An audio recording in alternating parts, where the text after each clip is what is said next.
ubwami bwa Kristo bugiye kwimikwa, agakiza karasohoye, tuvyamamaze mu misozi no mu bibaya no mu migi, nimuvyamamaze no mu migi, nimuvyamamaze.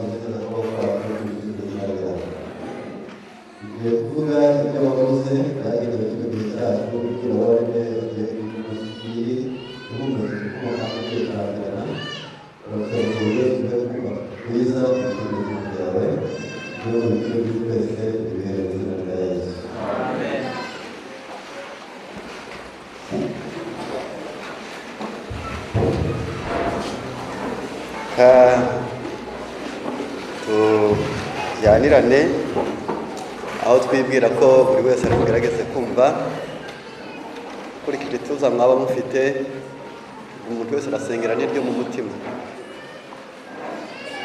Izina barivuze, tugiye kuganirira hamwe gusa insanganyamatsiko itubwira ngo inkingi eshatu zubaka neza umuntu. Inkingi eshatu zubaka neza cyangwa se zikomeye ariko zubaka neza umuntu. Umuntu afite icyo yaremewe ku isi, yari yararemewe kunezererwa, kumererwa neza, gukora. Yari afite byinshi yasabwaga gukora, n'ubwo Imana yamuvangiye akanyura indi nzira, ariko intego y'Imana iracyari ya yindi, ni uko umuntu amererwa neza, kandi kugira ngo amererwe neza agomba kugira ubumuntu. Ubwo muntu ni ubuhe? Bushingiye mu kwishimana n'abishimye no kubabarana n'abababaye. Kugira ngo umuntu abigereho, avuze na Abaroma 12, naho kugira ngo umuntu abigereho neza ni ibyakozwe 24 umurongo waho wa 16. Baranditse ngo nicyo gituma mpirimbanira kugira umutima utandega ikibi, ngirira Imana cyangwa abantu iminsi yose. Icyo nicyo bituma umuntu rero uhirimbana mu mutima, ukoresha imbaraga zawe zose, ukoresha ubwenge n'uburyo bwawe, ukoresha ubutunzi, ariko ugaharanira ngo undi muntu atamererwa nabi, kandi n'Imana igiye gusuzugurika. Ubwo buri umuntu kubw'ibyo rero bigomba guharanirwa. Hari ahantu rero byashobora kunyura, hatumye dushaka ngo nibura tuhahurire twese kandi turi bugerageze kubyumva neza, aho buri wese ari bugerageze kubyumva kandi bigashoboka. Ibyo bintu binini navuga ko ari inkingi eshatu: ni uburezi bwiza, ni umuryango mwiza, n'amagara meza. Ni uburezi bwiza, ni umuryango mwiza, n'amagara meza. Kubera iki? Mu burere bwiza harimo kumenya kwiyobora, mu muryango mwiza harimo amahoro, kandi mu magara mazima harimo umutekano cyangwa se icyerekezo cyiza cyo kubaho. Izo nkingi uko ari eshatu zikomeye, mwene muntu wese akwiriye kuzizirikana kandi akazumva, akanazigiraho umumaro kandi akazigira. Mu muryango mwiza, Imana muri Gatanga ka mbere, cyo hirya bita muri Edeni, Imana imaze kurema ibyo tubona byose, nyuma igahindutsa umuntu, yarangiza hari icyo yakoze kugira ngo nibura buri wese abashe kumenya neza ibisabwa, kugira ngo tubashe kumenya neza icyo twakora mu gihe iki. Ntabwo turiho mu gihe gusa cyo gupfa kuvuga no kumva, ahubwo tugomba gusobanukirwa, kuko iyo habaye gusobanukirwa umuntu akora ibintu neza kandi noneho aha nimuhumva neza, umuryango mwiza muri Matayo 19:6, Imana muri Gatanga ka mbere yari yaramaze umugabo n'umugore baba umwe. Mu Itangiriro 2:18, Imana yari yabonye umugabo adakwiriye kuba wenyine, imuremera umufasha umukwiriye. noneho mu migani 24:3 ubwenge nibwo kubaka urugo, ntabwo kubakwa n'ubwanwa bw'umugabo, kubakwa n'amabere y'umugore, ntabwo kubakwa n'inzobe cyangwa umuremure, si amadiplome menshi, aho ubwenge nibwo kubaka urugo. Ibyo ni imigani 24:3. Muri ibyo bintu byose byo kumenya neza, buri wese afite itegeko rimugenga. Abefeso 5:22, abagore bakwiriye kuganukira abagabo babo baganukira Kristo. Aha harimo ijambo riremereye ku bazi ubwenge cyangwa se ku gihe cyo kwibaza, barenze icyo bita safari na kunete, bakaregera ibyo bita comprehension, basobanukiwe. Ni ukuvuga ngo hariho abantu bazi ariko batazi neza, hari n'abazi neza ariko badasobanukiwe. Ibyo rero iyo wamaze kuharenga ukaba wageze mu gusobanukirwa, umugore wese aganukira umugabo kuko aganukira Kristo, kandi umugore nawe agomba gukunda umugore we kuko akunda kuko Kristo akunda itorero. Bose ni intambwe ndende iremereye, ariko abantu benshi cyane bagarukira hafi byonyine. Kugira ngo umugore utazi kuganukira Kristo ntabwo yaganukira umugabo we, kuko nta muntu ufite agaciro ku isi kuruta Yesu, ntawe ufite agaciro ku isi kuruta Imana, utaraha Imana agaciro k'aho abantu baciriye. Niyo mpamvu Imana imaze kuvuga ibyo gusa, ndavuga ati rero baba umubiri umwe, hakagere umuntu batandukanye, ariko ibintu bitandukanye hagati y'abagabo n'abagore. Niyo mpamvu tugerageze kubyumvikanaho neza mu gitabo cyitwa Nutrition, ndagifite hano paje 311 kuva 307, ko basobanura neza ngo bagomba kubanza Imana mu buzima bwabo bwa babiri mbere y'uko umugabo n'umugore bagira urugo rwiza. Bose Imana ikwiriye kuba yibanze mu bitekerezo byabo. Umugabo udakunda Imana ntiyakunda umugore we, umugore udakunda Imana ntiyakunda umugabo we. Birakwiriye bose kuba babanza Imana, bikagira urufatiro rwiza mu miryango yabo. Ingingo ya kabiri ni ukumenya kuganira neza, ibyo bita bonne communication, kumenya guherezanya ibitekerezo, kujya inama, guhana ibitekerezo, gufata imyanzuro kimwe, kugira icyerekezo kimwe, kubanza kumva ugatega amatwi. Iyo ni inkingi ya kabiri ishobora kubaka ubwabo umwe, abari muri za nkingi eshatu, ahubwo ni ukuvuga mu muryango mwiza, ikingira mwiza. Icya mbere ni uko Imana iri iya mbere, kabiri ni ukumenya kuganira neza kw'abashakanye, gatatu ni ugupanga no gukorera hamwe, iyo bita plan, bakazisangira, yarangiza bagakorera hamwe, bakaganira kimwe, bakanoza kimwe, bakerekeza hamwe. Icyo nacyo kiri mu bintu bituma umuryango uba mwiza. Ku ngingo ya kane ni ugukora ibishoboka ngo mugenzi wawe amenye ko ukunda. Ugomba gukora ibishoboka, biba bigoye iyo abantu babiri bakubakanye, bahuriye mu rugo, bahuriye mu buriri, bahuriye ku rubyaro, bahuriye ku gikungu, ariko bagashidikanya gukundana. Umuntu wese aba agomba kugerageza no gukunda. Ni ikindi kintu gikomeye cyane kidashobora guhisha imbuto. Urukundo rw'umuntu modifo rwakomera yegereje umuhanga, ariko ukagira icyo bita discernment, urashishoza, yarangiza urukundo ruzi gupangira ibyiza, urukunda kandi rukora neza ntibirangirwe. Iyo impamvu ari ngombwa ko iyo ngingo ya kane barangwe nayo. Ku ngingo ya gatanu ni ukwiga no kumenya icyo mwembi Imana ibashakaho, kugira ngo umuryango we mwiza.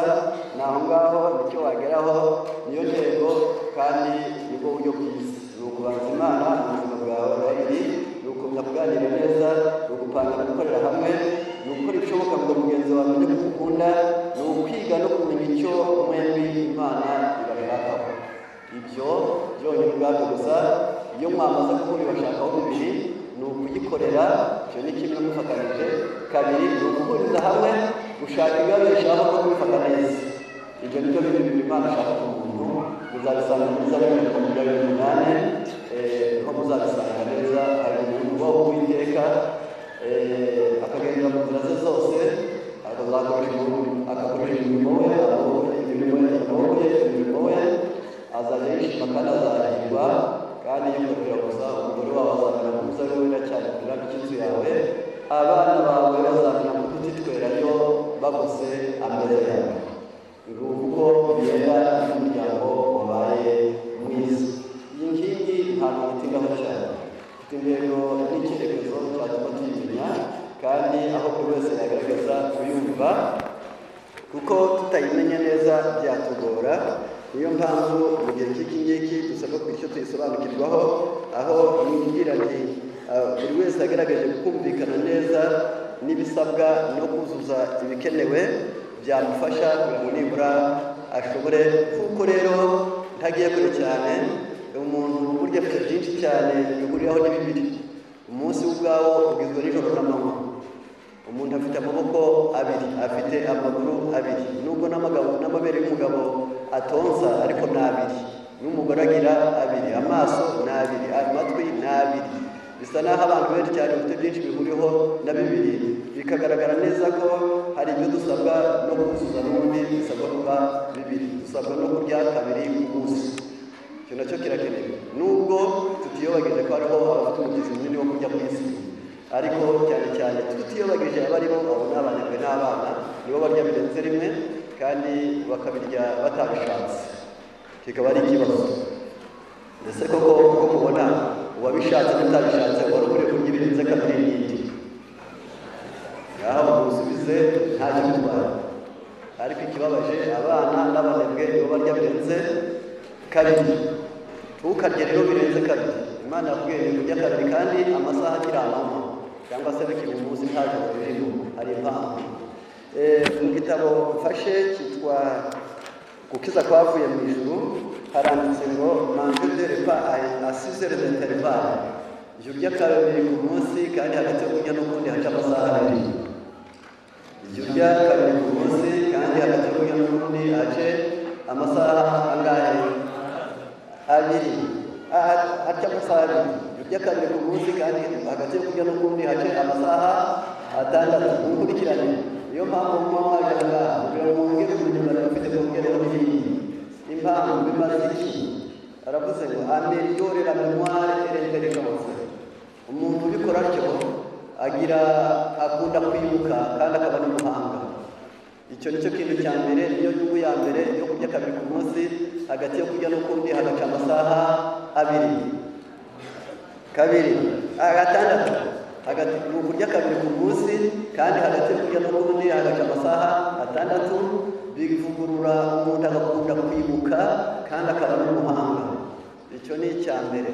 Kabiri, fortifire zose emenagere, biragenda amagufa y'umuntu agakomera cyangwa se akigira imbaraga, ntiyumagane, ntabe umweru, ntabe umusokoro, ntasatagurike, maze ntiyonke imihore, ntiyonke n'ibinyita, ntiyonke imitsi, ahubwo akaba umuhoro wajyana imbere kuko akomeye. Yarangiza iyo umuntu arya kabiri agira amagufa akomeye kandi impyiko ze zigakora neza. Noneho gatatu, augmenter l'énergie et diminuer le stress. Iyo umuntu arya kabiri ku munsi hagati yo kurya n'ukundi hagaca amasaha atandatu, biragenda bikamwongerera imbaraga mu mubiri kandi bikamurinda guhangayika. Iyi si muri kureba iri mu byo bita fatigue, surmenage n'icyo bita stress, biza kubyara ibyo bita depression. Yarangiza umuntu akaba umwihebe, akaba umwinanirwe. Yarangiza umuntu akwiriye kurya kabiri ku munsi, bituma agira imbaraga. Akwiriye kurya kabiri ku munsi, bijya bituma ibimubabaza byose bitamutesha umurongo. Icyo ni ikindi cya gatatu cy'akamaro ko kurya kabiri ku munsi kandi hagati yo kurya n'ubundi hagaca amasaha atandatu. Ku ngingo ya kane, facilite le contrôle du poids. Biragenda bikagabanya, bigatuma ibiro byawe bihora ku rugero rwiza. Kubivuga utyo byaba bigoranye kuko ndaza kubivugaho umuntu navuga nti mu ruhande rumwe twebwe nk'abagorozi, Petero ya kabiri igice cya mbere umurongo wa 5 aravuga ngo kwizera wongeraho ingeso nziza, ingeso nziza wongeraho kumenya, kumenya wongeraho kwirinda, kwirinda wongeraho kwihangana, kwihangana wongeraho kubaha Imana, gukunda kubaha Imana wongeraho gukunda bene data, gukunda bene data wongeraho urukundo. Ibyo ni bamwe mu bikagurira mu bintu bizatuma utaba ingumba, bizatuma utaba umweru mu ngeso nziza. Rero twebwe ntabwo tugarukira mu kwizera gusa ngo Yesu umwami n'umukiza, ntabwo tugarukira gusa. Turakubwira tuti kwizera kuguhuza n'Imana yawe, ingeso nziza zikaguhuza n'abandi, kumenya kugatuma witunganyiriza wowe ubwawe. Ntabwo tugarukira mu ntambwe y'ijwi rya mbere gusa ry'ubukristo ngo ndizere gusa birahagije. Oya, kwizera kuzaguhesha ubugingo buhoraho, ingeso nziza ziguhesha ingororano. Kubw'ibyo rero kugaragara ijuru ntuzagororerwe n'uba wabonye ubugingo, ariko ntabwo byaba ari byiza kutashima. Mu myaka 1000 ntabwo wazabona icyivugo igihe abantu bazabona ijuru. Niyo mpamvu ndakubwiye ngo ugomba rero no kugenzura impamvu nari mvuze aya magambo yose n'ubumenyi. Iyi si muri kureba muri iki kinyejana uhereye mu kinyejana cya 20 tukaba tugeze hafi ya 1/4 cy'ikinyejana cya 21. Isi yamaze guhura n'akaga k'uburyo bukomeye, navuga ngo ni burindwi. Isi ifite indwara z'umutima zihanitse, umuvuduko w'ikirenga iyo haute tension, ibyo abandi bita hypertension. Ubwo ni ikibazo cyabaye ikibazo. Kabiri, hari icyo bita ibibyimba byo mu mutwe, nabyo birahari cyane. Gatatu, hari diyabete.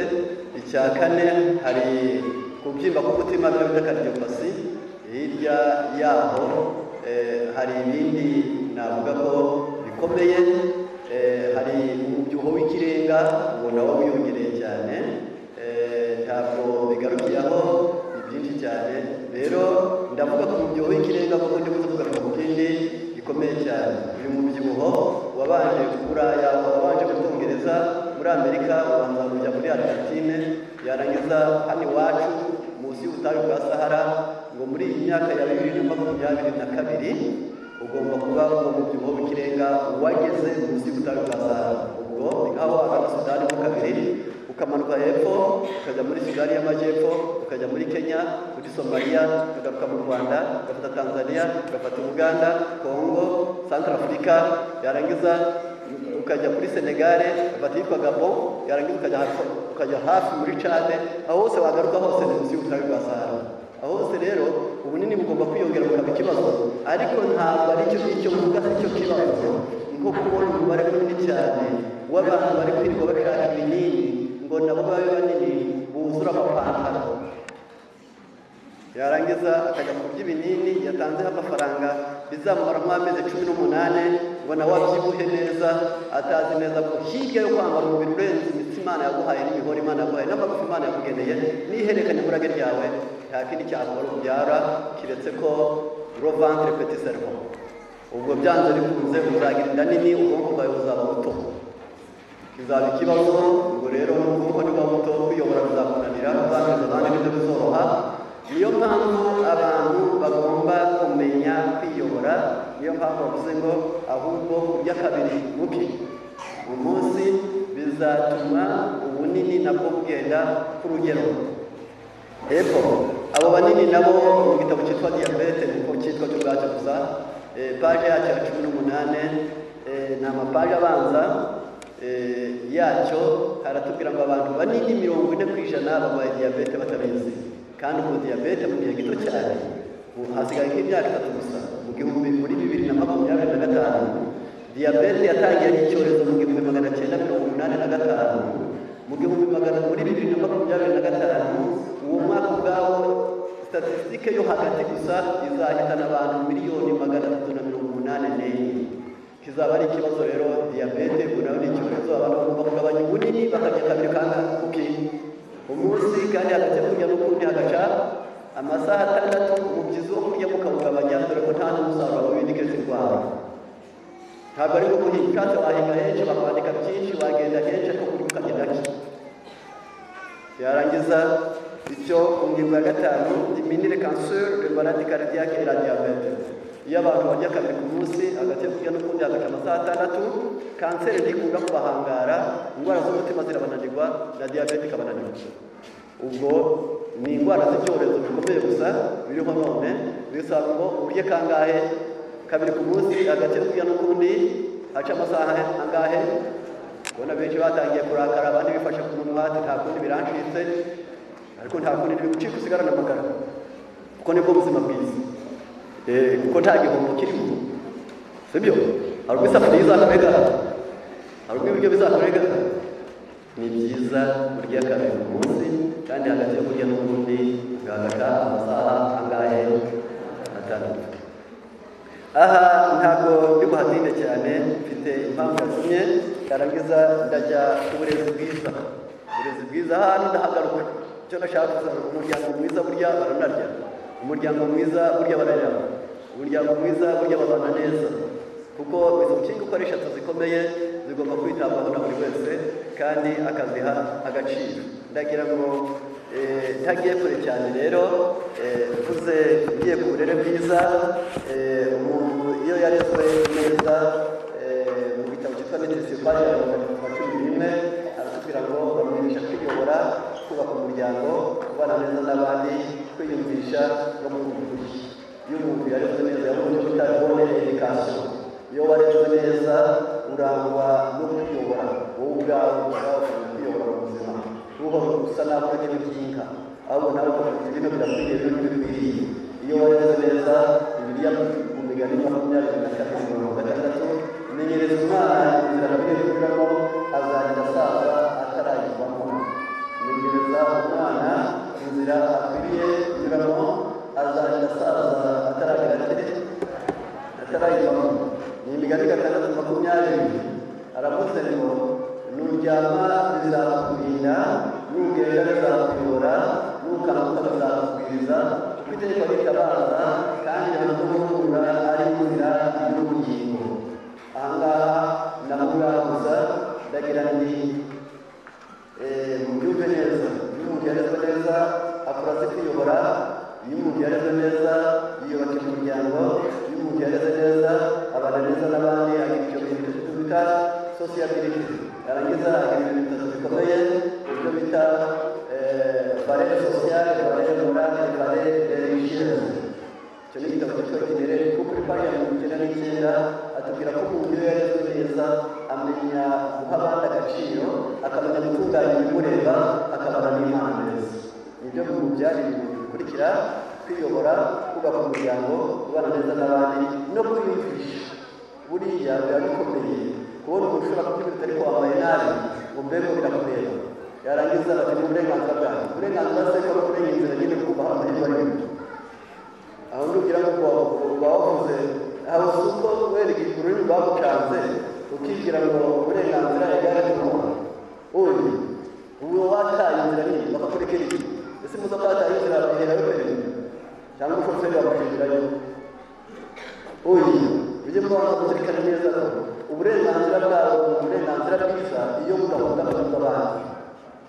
Ubwo niho ufite iki uburenganzira. Iyo uburenganzira bwawe budahungabanya abandi, ubwo burenganzira bwawe ari bwiza. Iyo ushaka amahoro yahaye abandi, ugashaka icyubahiro gihaye abandi, ukikunda ukunze abandi, ukazirikana uzirikanya abandi, ukimuhaye abandi, niho ugeze muri tuwa nziza, niho ushobora kuyobora neza. Nicyo bivuze ngo ni inkingi zikomeye, ugomba kwiyumvisha rero kandi ukavuga ukuri. Ibyo nibyo bimenyetso by'umuntu aba yarezwe neza. Kubera iki? Ndagira nti ndajya ngerageza kuvugaho bike cyane ngo ndebe ko buri wese yagerageza kumva neza ibyawe musabwa n'imyumvwa, kuko turiho mu gihe gikomeye. Mu gitabo cyitwa Imigani ya Kristo hakoreshejwemo ijambo rikomeye cyane. Haravuga paje 365 ainsi dans l'obscurité spirituelle la gloire de Dieu brillera par l'intermédiaire sur l'Église pour lever l'opprimé et consoler l'affligé. Nguko bizagenda muri uwo mwijima w'umwuka, ubwiza bw'Imana buzarabagana binyuze ku itorero ryitwa iryayo, igihe abarimo bazaba bahumuriza abamerewe nabi kandi bagatabara abakandamizwa. Igihe abantu bazaba biyemeje kujya batabara abakandamizwa kandi bagahumuriza abamerewe nabi, ubwo icyo gihe umucyo uzabura bagiranye ku bakristo.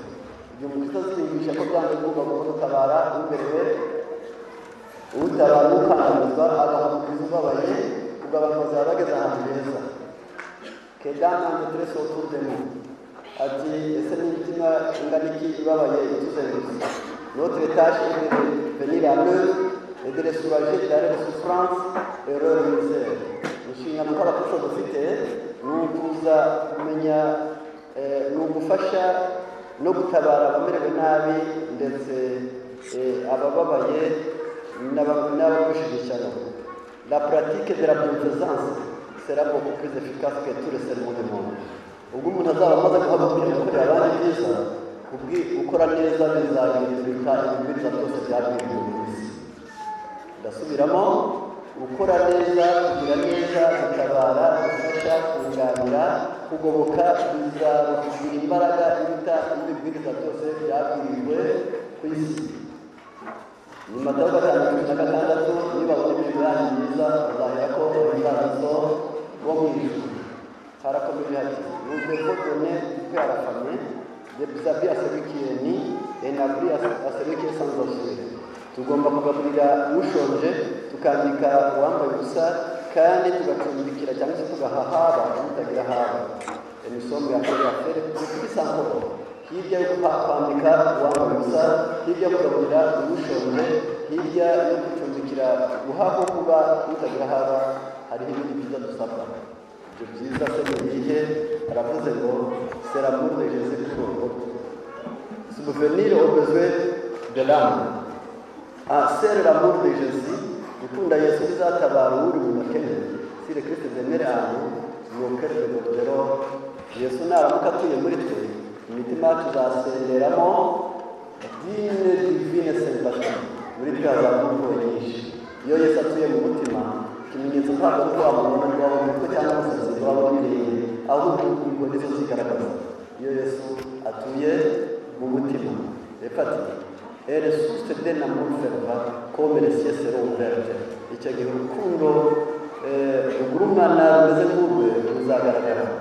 Dieu ne demande pas seulement nos dons en faveur de Marie. Ntabwo Imana igusaba impano zawe gusa zo gutabara abagushyigikira, mais il réclame de vous un visage affable. Imana igushakaho urukundo rukeye. Imana igushakaho guhora ufite ukeye. Tanga ibyo kurya ni byiza, ariko hariho abantu muzaturana badakeneye ibyo byawe. Tanga imyambaro ni byiza, ariko badakeneye gukorwa n'imyambaro. Niba hariho bari kugurisha ubuzima bakayagurishwa, gusa wawe bagurisha ubuzima bakwemerera, ariko bakeneye mu maso heza, bakeneye ko wabunganya, ariko ukeye mu maso. De parole d'encouragement, hari abantu bakeneye kubabwira amagambo yo kubahumuriza. Abo nabo ujya bafite mukomere kwihangane, Imana irahari izabatabara, izabahumuriza. Hariho abakeneye icyo gusa, bakeneye imyunyu yawe n'amavuta yawe. Hepfo arakomeza ati des choses de famille d'ennemi. Hariho abakeneye kuko uhura gusa bishimye, ukabaha ikiganza kibishimiye, yarangiza mwaramutse, ndetse nayo hariho abayikeneye kandi ukeye mu maso. Hepfo ati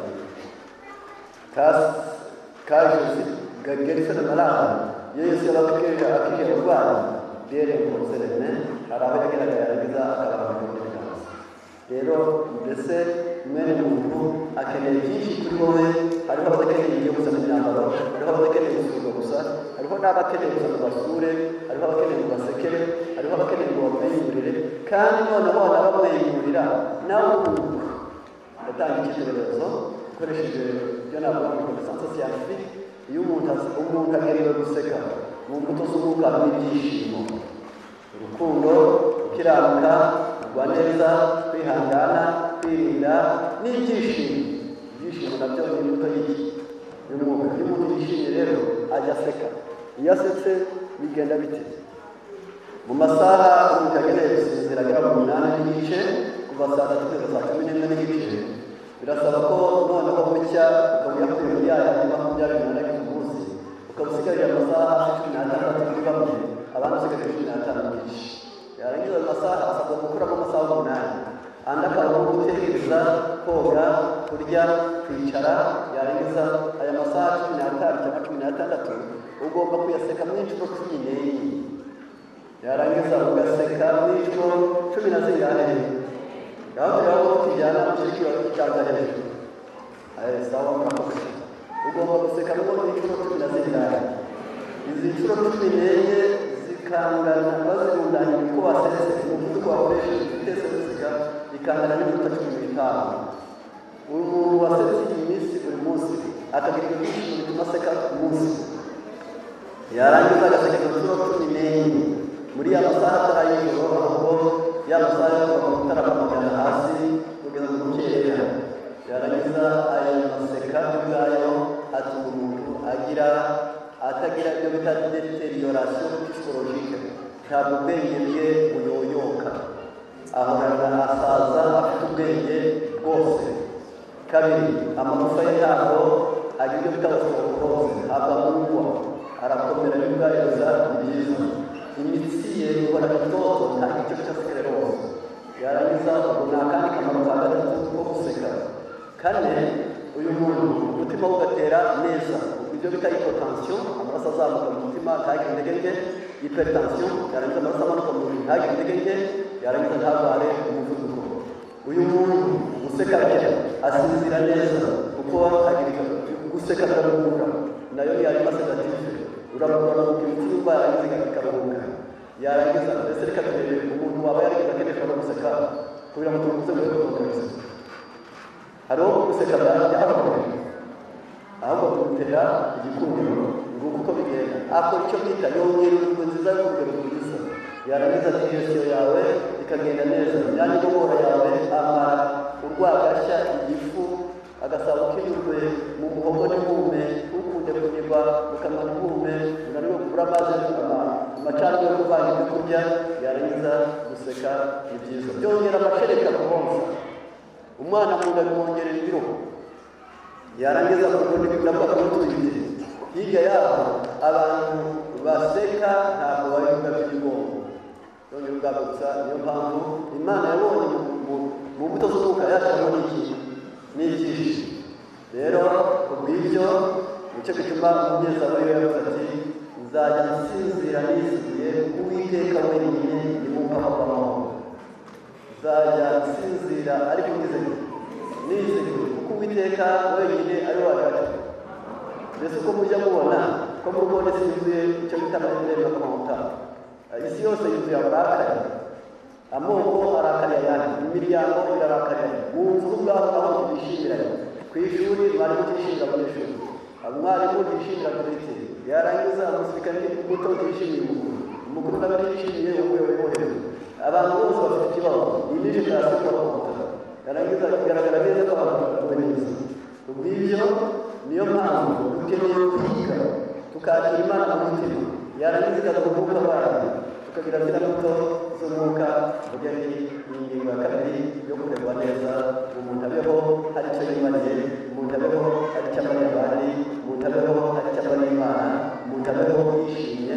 Mbese ahure muri mirongo ibiri kuvuga imigani 24:24 aravuze ngo uwicisha bugufi akubaha Uwiteka, ingororano ni icyubahiro, ubukire n'ubugingo. Icyo ni cyo Imana iguha iyo wayubashye. Ntabwo Imana ari iy'umwuka, ahubwo iyubashye ni wowe n'umwuka wowe, kuko nta kintu ushakaho, ahubwo wowe niwe ufite icyo ushakaho kandi wabona n'ubufite. Noneho ntibigarukira aho gusa byonyine ubwabyo gusa mubumvishije neza, mwajya mu mubwiriza 26, naho unezeza Imana we niwe izakumenya ubwenge n'umunezero. Iyo umuntu ayihejeje imuha ubwenge, icyo ni kimwe. Kabiri, ikamuha umunezero. Icya gatatu, ikamuha kumenya. Ayo ni amahirwe yo kunezeza Imana. Ngeze rero ku kintu giheruka ari gushaka gutindaho cyane, nacyo ni imirire n'imibereho myiza. Nabyo ni inkingi ya gatatu. Ubwo inkingi zirangije zikomeza umuntu. Ndagira ngo icya mbere wari umuryango mwiza, kabiri bwari uburezi bwiza, gatatu ni imirire n'iminywere myiza. Nabyo ni inkingi itera umuntu gukomera. Ibi ndabivugaho gato cyane, bivuze ku bintu bigera muri 7, aho bifuza ko buri wese yagerageza gukurikirana neza babashe kumenya impamvu yo kwita kuri ibi bintu. Mu gitabo cy'imigani igice cyawo cya 3:7-8 hatubwira neza ngo ntukishime ubwenge bwawe, ibyo wawe Uwiteka no ku byaha bizatera umubiri wawe kuba mutaraga, ukagira n'isokoro mu magufa yawe. Ubwo urumva ari Imana yakuze cyangwa wakuze wowe? Akubwiye ngo ntukishime ubwenge bwawe, jya wubaha Imana kandi uve mu byaha, bizatera umubiri wawe kuba mutaraga, ukagira imisokoro mu magufa yawe. Naho umubwiriza 12:12 aravuze ngo ubwenge ni ubwugamo, kuko ubutunzi nabwo ari ubwugamo. Akamaro ko kumenya naka ibyo bitaje kugira ngo basanze. Avuze ngo akamaro ko kumenya naka ni uko ubwenge burinda ubugingo bw'ufite. Ni ubwenge bujya burinda n'iki n'ubugingo bw'ufite. Basomye igitabo cyitwa kubara cyangwa se n'abaremyi basomye ku bugingo bw'ikintu ari amaraso yacyo. None kubw'ibyo ubugingo bwawe ni amaraso yawe. Vuga nti wenda ntagiye gutwanyaguza mu gihe hirya kure cyane, nababwira ngo ubugingo ni amaraso agutunga agizwe n'ibintu bita globule rouge, ni amaraso akurinda yitwa globule blanc, ni amaraso ahuza byombi abasirikare n'amaraso yahuza akabyita plaquette, yarangiza byose nibwo bugingo bwawe. Noneho iyo umuntu afite ubwenge nibwo burinda ubugingo bwawe. Noneho kubw'ibyo ibyo biburindira mu kurya no mu kunywa. Ndaza kubigeraho gato cyane aho ndibugerageze kugera mbanje nasoma. Nagerageje kubwo kugira ngo nibura igihe tukigire kigufi dusome bike tuvuge byinshi kandi cyagiye cyo kurambirana, byatumye ngerana kubuza kurikira uko nyabisoma mu bitabo. Bibiri bya gatatu bya kanseri biterwa n'ibyo kurya, bikomoka mu kurya. Bibiri bya kangahe? Bya gatatu. Ibyo bita diabète. Abarwaye kanseri bose ubafashe niba ari 60 ubwo 40 bayitewe n'ibyo bagize bati n'ibyo bari, niba ari 90 ubwo 60 bayitewe n'ibyo bari. Kimwe cya gatatu bagihindurwa n'itabi unyoye cyangwa ukomoka mu bayinyoye cyangwa umwotsi wacu, abandi bakatumura wokarimira. Ibyo kimwe cya gatatu cya kanseri kivaho ngaho. Birasaba rero ngo mu buzima mu kurya mu buryo bubikingira kanseri, buri munsi ugomba kuba ufite indyo ifite ibyo bita antioxidant, bifite vitamine A, bifite vitamine C, bifite vitamine E. Aya mavitamine uko ari atatu umuntu agomba kuyarya, yarangiza buri munsi nta kindi ashaka kwikingira keretse kanseri. Ibyo ahanini cyane mwumve neza, ntabwo mwaje gusa muri ababwiriza, ahubwo ni ukugira icyo mutahana mu bwenge bwanyu bishobora kuzagira uruhare mu munezero cyangwa se mu mahirwe yo kubaho banyu. Kanseri irahari. Bibiri bya gatatu by'abayirwaye bagatewe n'ibyo bagize bati n'ibyo bari. Uwa gatatu uyitwaye cyangwa se kimwe cya gatatu ni abayikomora kuki? Ku itabi. Kubw'ibyo kugira ngo umuntu ayikingire akeneye vitamine 3, vitamine A, vitamine C, vitamine E. Aya mavitamine nka A na C na E, vitamine A na vitamine E byo wabona bitakugoye, ariko C yo ikomoka mu kintu kitigeze kigera ku mashyiga. Ubwo ni ngombwa mumenye neza ko igihe cyose uriye ukabona mu gitondo urariye ibibisi nta kibisi kirimo, nimugoroba ukarya nta kibisi kigiyemo, ujye umenya neza ko uwo munsi kanseri kuvuga ngo ndakubonye kazakwereka. Yarangiza niyo mpamvu ari ngombwa kuzirikana icyo kintu gifite vitamine C kugira ngo nibura kiboneke. Ishobora kuba karoti mbisi, cyaba pinari, cyaba sumuneke, cyaba voka, cyaba igipapayi, cyaba nka zaradi, wabona ari inyanya, birashoboka. Ikipfa kuba ari kibisi gusa Imana. Hari ibyo kurya Imana yagiye irema ariko bikungahaye muri ibyo bitwara bitatu. Kimwe wakirya ukaba ugifite kuko bifite byose. Iyo ni nka karoti, yaba ifite vitamine A, ifite C, ifite E. Umwembe ufite A, ufite C, ukagira na E. Yarangiza na igipapayi kirabigira uko ari bitatu. Yarangiza nuvuga ngo ntabwo ari upfa kujya guhaha gusa. Ntabwo ibyo kurya bahaha nk'uko umuntu akagura imyambaro we waba uko ushaka n'ibigezweho, ariko ibyo kurya byo ntabwo urya ibigezweho, urya ibyo umubiri ushaka. Nibwo buryo bwiza bwo kwikingira. Noneho ahantu atambutse ku ngingo ya kabiri, ku isi y'amajyambere ifite icyerekezo cy'umucakara, ndaza kubivugaho gato cyane muri hangane. Iyo umuntu agusumba ngo arakumanurira, hari ibyo twagejejweho n'abazungu ariko bakaba biko bikozeho. Inganda z'amasukari zabanje gukora ishyano mu gihugu bitaga Derudo, aho bari barazigeneye ngo isukari n'icyayi babigenera abashakara ngo bakunde kujya bibagirwa iwabo n'ibibabaje. Ubwo cyari ikibazo rero kubw'ibyo. None isukari hano yakoze ishyano. Isukari imeze ite? Isukari mvaruganda itera intubi nyinshi mu gifu, byo bita aside, bikaba nyinshi mu gifu. Kandi kubika indurwe nyinshi mu gifu ni nko kubika umunyu mu mwenda. Ubwo igifu kirangirika, amara kangirika bitewe n'isukari nganiki nyinshi. Yarangiza ni kimwe igatera uburakari n'uburangare. isukari nyinshi mu muntu itera umuntu uburakari n'iki n'uburangare. Yantangara iyo wirebeye ku isi ntabwo nshaka kubabwira ngo mujye kujuka muri iyo hirya, ariko nyambona akabona ko byo nk'urwabo gusa, aho uburakari n'uburangare butewe n'isukari umuntu aza kukwiba wamutesha akagenda arakaye ngo uri mubi. Harya kuba neza kwawe ukareka kukwiba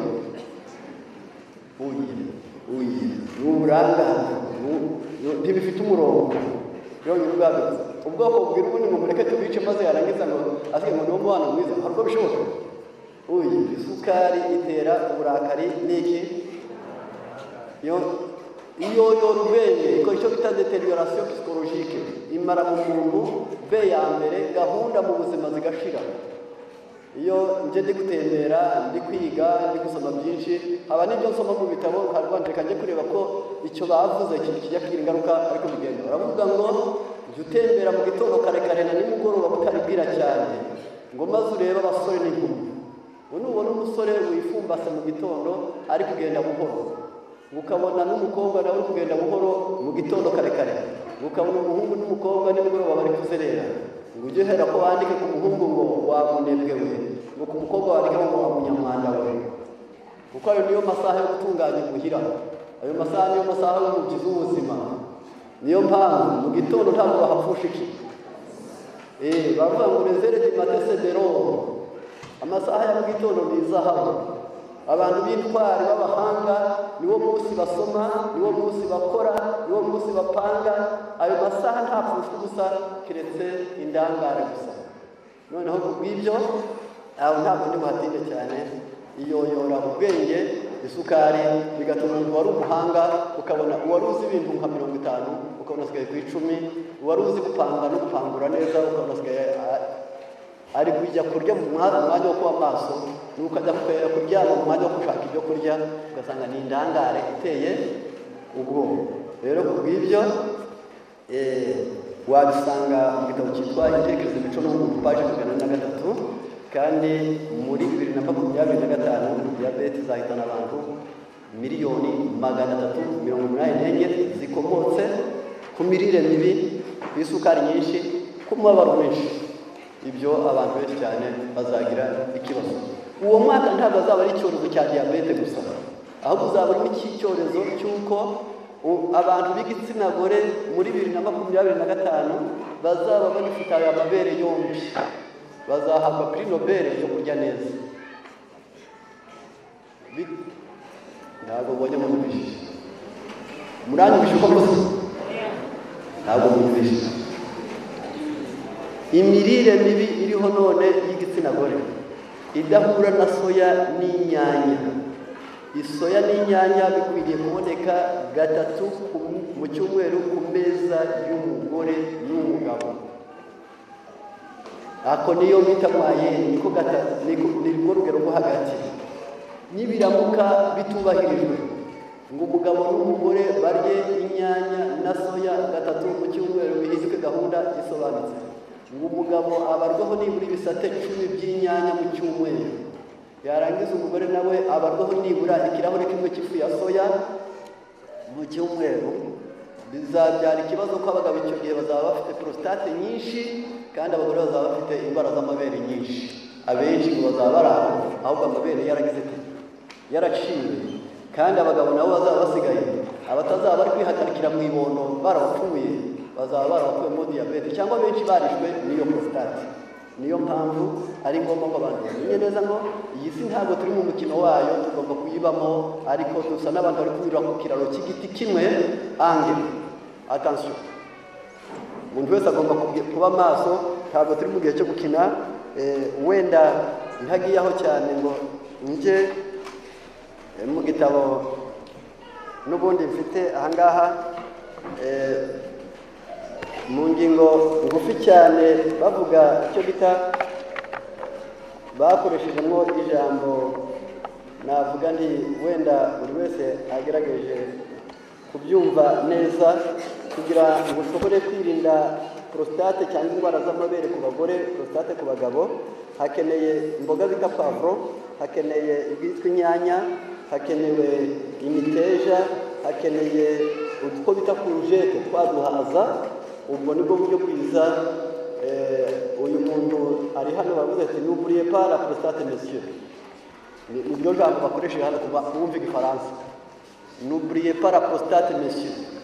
We kwicara ngo urangare munsi y'uruhago hariho akantu kitwa prostate, ni rompwe aho uruhago runyuze inkari n'aho urugabo runyuze intanga, aho hantu hari mu isemburo y'imijago.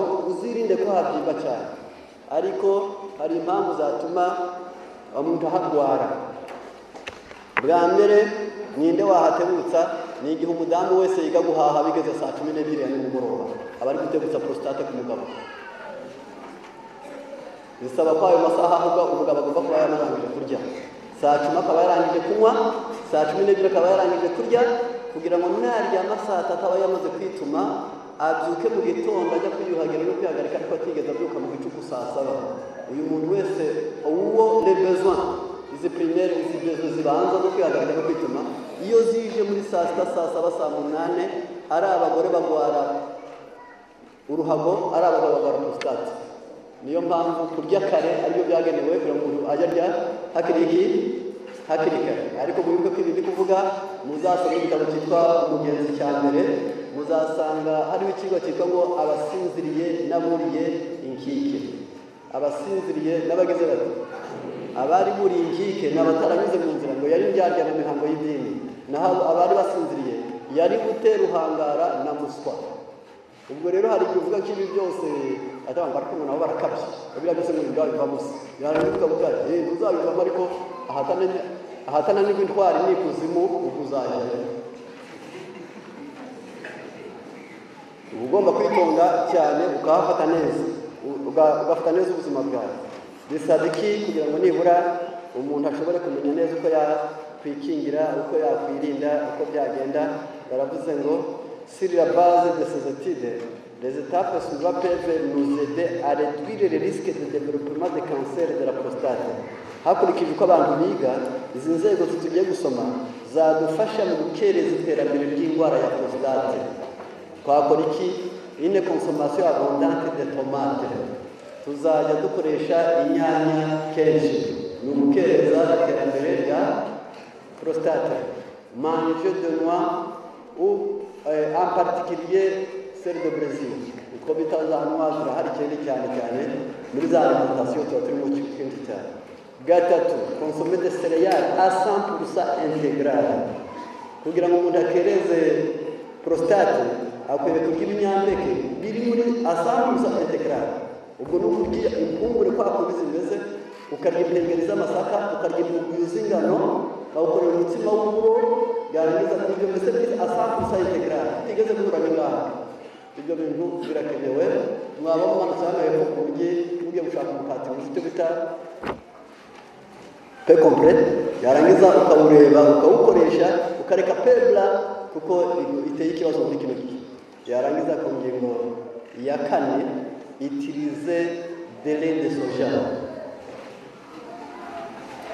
Gerageza gukoresha amata ya soya, uyikoreye cyangwa uyabuze cyangwa ushatse bido yayo, byose bivuga birahari. Ibyo bikereza iterambere rya prostate. Epfo sawa gusa ubye le pâte de noix de cajou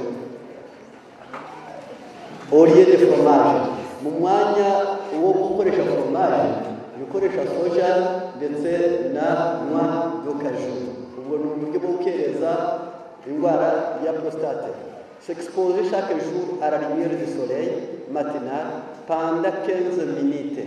Yufata iminota 15 wotsa izuba ry'umuseso. Ibyo nabyo bituma umuntu atagwara diabete. Ingingo ikurikiraho ya 7 haravuze ngo ne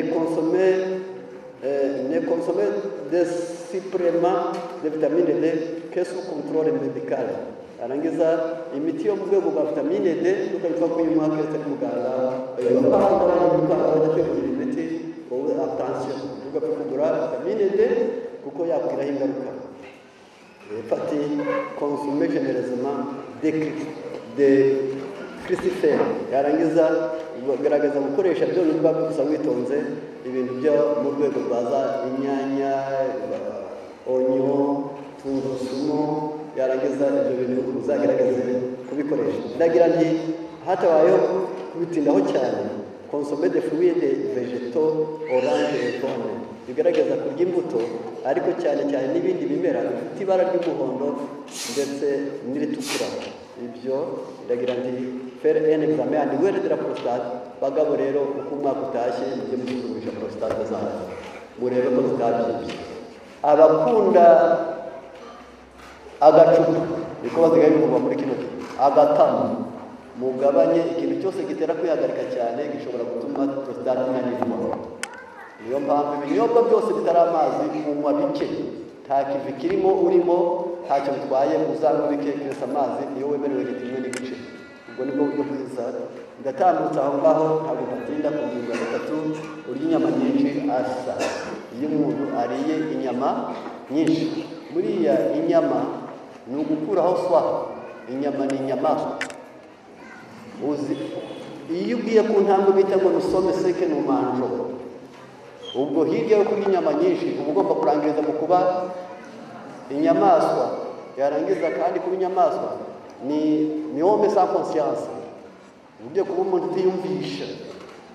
Niyo kubera iki rero bati asa n'umwitabi.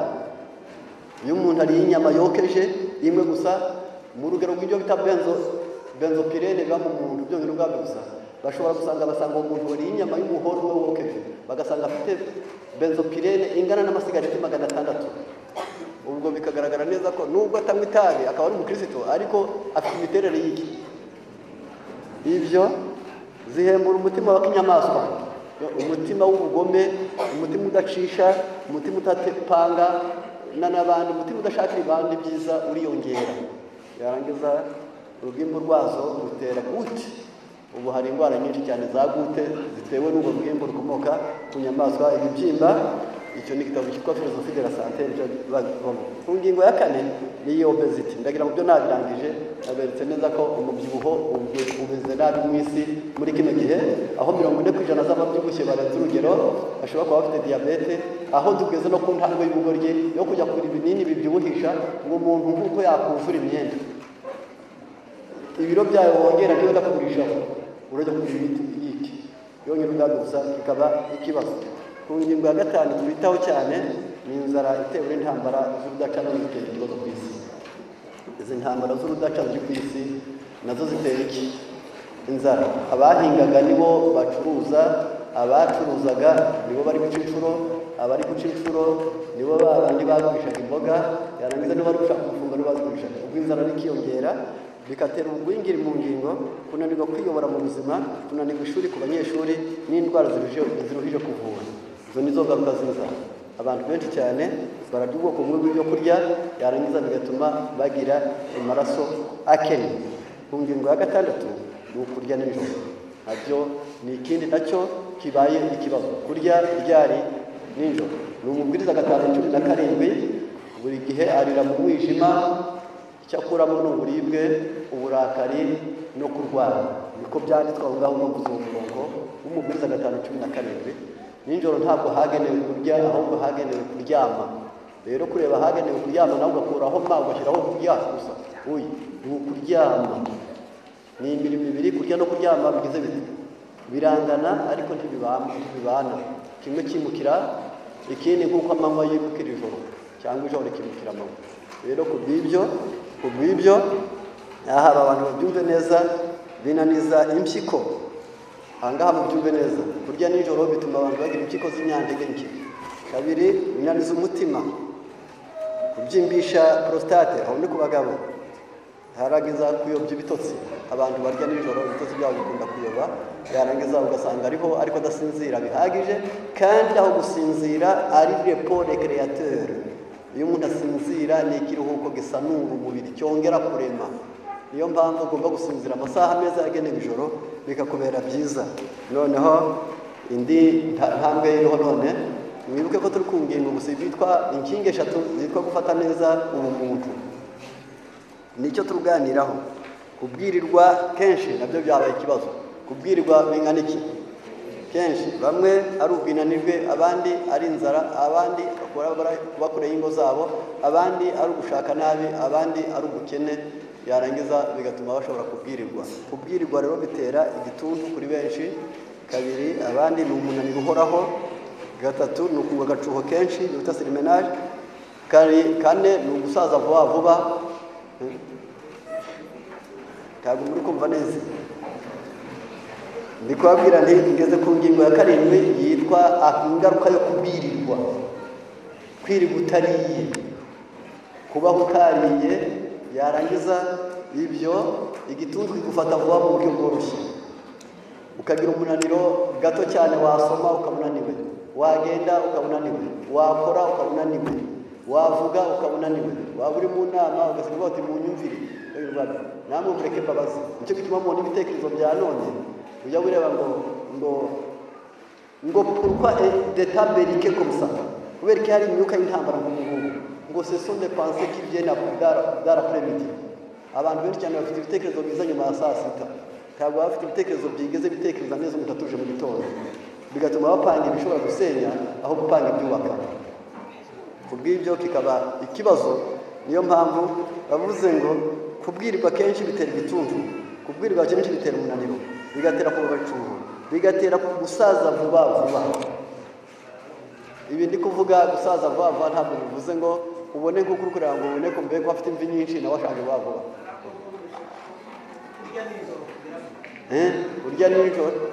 Urya nijoro uracyabyibuka, binaniza impyiko, binaniza umutima, kubyimbisha prostate no kuyobya ibitotsi by'umuntu akaba hadasinzira. Kandi gusinzira neza amasaha 8 n'igice umuntu abyemerewe ku myaka 18 kugeza ku myaka 65, maze akabona agakora isaha imwe akinjira mu isaha ya 7 ageze mu cyo bita ngo ni umusaza, yarangiza akabona agasinzira amasaha.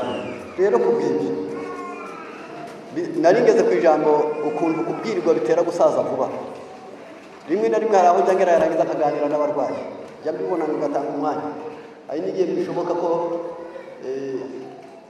bishobora kuganira n'abarwayi, ariko iyi generation, iki gisekuru turimo, hagati y'abahungu n'abakobwa hagati y'imyaka 18 kugeza ku myaka 40, imisemburo yabo yo kororoka ihagaze hagati ya 35 na 50. Mbese bari byo bita pante rouge, ku buryo ushobora ugasanga umwana w'umukobwa afite imyaka 26 ariko mu misemburo yo kubyara afite imyaka 52.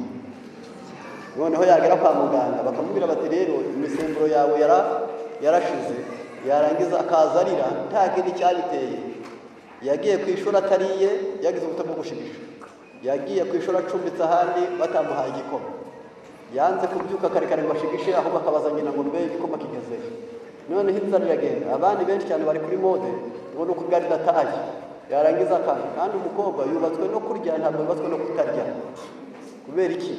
Nuko abazasenyuka imyaka 40 kandi iminsi 4 buri kwezi, akabimara mu myaka 40. Uhereye umunsi azajya mu mihango azayimara mu myaka 40. Agomba no kuba afite vitamine A ihagije, kugira globule nyinshi zihagije, ku buryo imisemburo igomba kubihagaze neza. Ikindi cya mbere umukobwa yirinda ni inzara. Yarangiza kubw'ibyo n'ibyanga arasaza ubusaza. Kubw'ibyo niyo mpamvu ngira nti ngane icyo nakwita umusozo. Duhagaze ahantu hakomeye ho kurinda neza icyo twakora mu gihe ngiki, ngo buri wese agerageze kumva neza ibisabwa. Izi nkingi eshatu nawe urazikeneye. Ubaka neza umuryango wawe, ngaho rera neza abazakuruhura bakuze, ngaho imirire yawe n'iminywere yawe nibe myiza. Kubera iki? Nuko Imana igushakaho ibintu bitatu: igushakira ubwenge, igushakira imico myiza, igushakira amagara mazima. Ibyo ni byo bintu bitatu Imana igize ite? Ntabwo ishaka abayoboke, ahubwo ishaka abantu bamerewe neza. Ubwenge bukakuyobora, imico myiza ikagutera igikundiro, amagara mazima ni umunezero wawe. Kubw'ibyo ubwo ari Imana igushakira rero, reka izi nkingi eshatu turebe abantu bari kuvuga bati icyapa nanjye wenda uyu munsi ngatangira kuzubakaho. Murakoze cyane. Imana igushakira ibyo bintu bitatu: ubwenge nibura ingingo 10 mufite kuri wowe, gutuma utega amatwi ukunguka ubwenge. Kabiri, ntiwishima ubwawe. Ndagira ngo ingorane iyo ndi gusoma ibitabo hari icyo nyasoma maze kumva birambabaje. Aravuga ngo abantu benshi cyane ngo iyo ushaka kubatesha umurongo ngo urabashima. Iyo ugize ute? Iyo ushaka kubatesha umurongo ugira ute? Urabashima. Yarangiza kuko atari ku umunyabwenge ati rwose yahura n'abandi barabizi ko ndi umunyabwenge, n'abandi barabizi ko ndi umunyabwenge. Ukubwiye ngo umunyabwenge asa no kukubwira ngo wariye, kuba yakubwiye ngo wariye ntibihagarika kurya ko hejuru. Urakomeza ukagira ute? Akubwira ko uri umunyamirimo, ari gushimiye ejo, wowe komeza ukore. Yavuga kuri mwiza, ibyo nibyo yabonye ejo. Yavuga ko ushoboye ibintu, nibyo yabonye ejo, wowe komeza wirangara. Ubwenge bwo kwishima iki? Ubwenge bwawe niba warabwirije neza ni ryari ejo ushobora kubwiriza nabi none, yarangiza ube kurangara. Icyo gituma muzasanga abana benshi cyane iyo yatsinze ku gihembwe cya mbere, ku cya kabiri aratsindwa, bitewe n'uko bamubwira batari ku umunyabwenge, asigara akibwira ngo azahora ari iki? Azahora ari umunyabwenge. Oya, ubwenge ntukishime iki? Ubwenge bwawe. Yarangiza umuntu yari umunyabwenge atega amatwi, umuntu yari umunyabwenge ntabwishima. Yarangiza iyo ni ingingo ya kabiri. Ubwenge bw'ubwabwo gusa bufite ikindi kintu gikomeye cyane, ni uko iyo muntu yumva muri Matayo 7:24 aravuga ngo uwumva amagambo yanjye akayakomeza ameze nk'umunyabwenge wubatse inzu ye ku rutare. Uwumva amagambo yanjye ariko akagira ate? Akayakomeza. Ikinyarwanda kivuga ngo akayakomeza, igifaransa kivuga ngo erene en pratique. Iyo umaze kumva ayo magambo y'Imana ukayashyira mu bikorwa, ubwo uba niho uri kubaka ku rufatiro rw'Imana. Rero ni ibintu 10 ntabwo mfite umwanya wo kubivuga byose. Yarangiza icyo nashaka gusa ni kimwe, ni uko buri wese yakugerageza kongera gushyira mu gaciro akavuga ati ubu ndashaka kuba ku isi ariko ndi uw'Imana. Ariko kuba uw'Imana ndashaka hariho kuzaba mu ijuru no kuba mu isi umerewe neza. Ubukristo bufite iyo migabane yombi: kuzaba mu ijuru umusozo wo kubaho no kumererwa neza muri ubu buzima. Yarangiza n'ikimana ishaka. Rero bavandimwe, reka duhagararire aha ngaha, umuntu wese amenye izo nkingi 3: umuryango mwiza iwawe, uburere bwiza ku bawe, no kurya no kunywa neza ku magara yawe. Imana ibiduhere mu izina rya Yesu. Ubwami bwa Kristo bugiye kwimikwa, agakiza karasohoye, tubyamamaze mu misozi no mu bibaya, no mu migi nimubyamamaze, no mu migi